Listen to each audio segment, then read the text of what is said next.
Paul, it's amazing to see two extreme weather phenomenons happening here and then there, both very, very different, but it's all happening right now. Yeah, and adding to the list of what's already happened just weather-wise this year. Forget everything else. It's just been a wild year in the meteorological world. We'll start with Hurricane Sally, which is still parked off the Gulf Coast, and the official movement is listed to the west-northwest at 5 miles an hour. That's likely an overestimate. This thing is moving at walking speed. 100-mile-an-hour sustained winds around that center of circulation.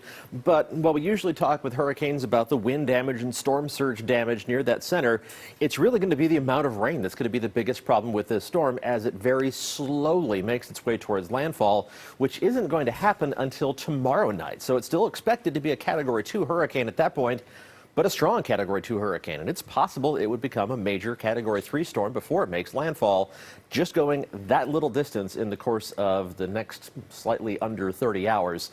That is not much distance. That means everything around it is just going to be inundated by the potential of feet of rain. And that threat doesn't go away. As the storm weakens and becomes a tropical storm, that just refers to the wind speed. It doesn't have anything to do with the amount of moisture that it's dropping. So the Gulf Coast is really going to get soaked. Now, on the West Coast, we're talking about the potential for some rain to our north, the Pacific Northwest. The setup right now is favoring stronger winds from the southwest, and that's helping us out. It's blowing away the upper level smoke, but things are going to continue heading in a better and better direction as we head through the rest of the week. That storm system off the coast is not going to be in a big hurry to make its way onshore, but it will by Thursday and Friday. So we're going to see those strong upper level winds making their way down to ground level and helping to scour out some of the smoke that's still trapped in the Bay Area. And here's some really good news for Northern California and the Pacific Northwest.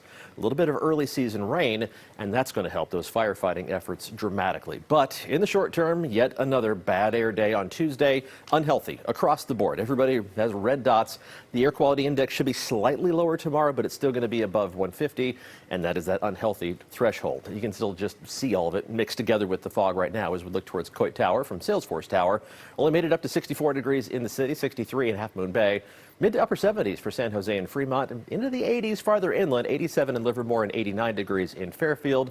And that contrast in temperatures has allowed the onshore breeze to kick in to at least some extent.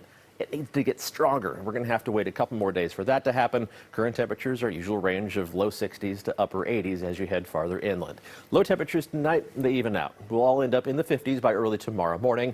Temperatures inland maybe a couple degrees warmer than where we were today, but still slightly below average for this time of year in most locations except for Concord. Let's zoom around quickly and I'll show you those high temperatures for tomorrow. Close to 80 degrees in parts of the Santa Clara Valley. Just low 60s along the coast where you're not going to see much sunshine. The warm spots east of the Diablo Range, probably up to around 90 degrees in Fairfield. Mid to upper 60s and low 70s around the Bay, with upper 70s and a few low 80s in the North Bay. Temperatures will back off as that storm system moves in by Thursday and Friday, but more importantly, it should help to remove a good portion of the smoke. Fingers crossed that all of it gets out of here. We'll see about that.